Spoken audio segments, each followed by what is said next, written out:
We all tend to think of the cloud as this infinite, unbreakable thing, like a utility that's just always on, always there for us.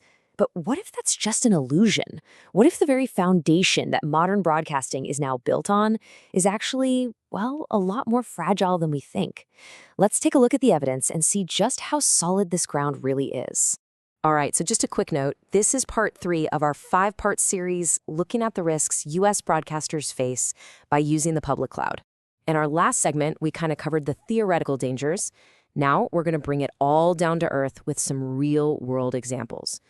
We're talking about actual events that have exposed the cracks in the cloud's foundation. So that brings us to the big question, right?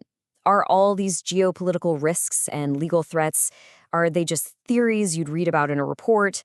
Or has this stuff actually happened? Are there real, concrete examples that should have every single broadcaster paying very close attention? Well, let's find out. First up, let's talk about a scenario where geopolitics isn't even in the picture. This is about the system just breaking. A purely technical failure, but one with absolutely massive consequences. So just imagine this for a second. It's December 2025. The AWS Northern Virginia region, which is basically one of the most critical hubs of the entire internet, just goes dark. It's not a cyber attack. It's an internal cascading failure. And just like that, millions of services, including major news outlets and content delivery networks, are completely silenced. What an event like this really proves is that the cloud's greatest strength, its centralization, is also its biggest weakness.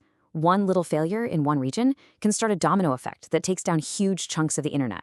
For a broadcaster, that means your live stream dies right in the middle of breaking news. Your archives are suddenly gone. The connection to your audience is just severed.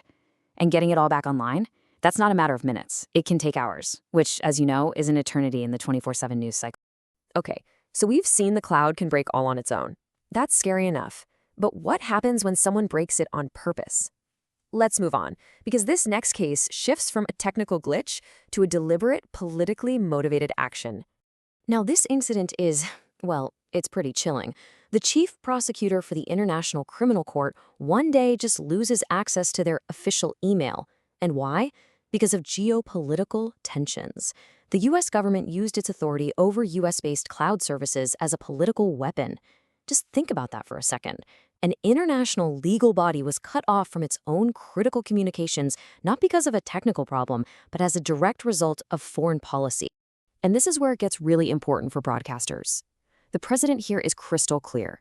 If the U.S. government can force a cloud provider to cut off service to an international court, what's to stop them from doing the same to a U.S. broadcaster whose reporting they happen to disagree with?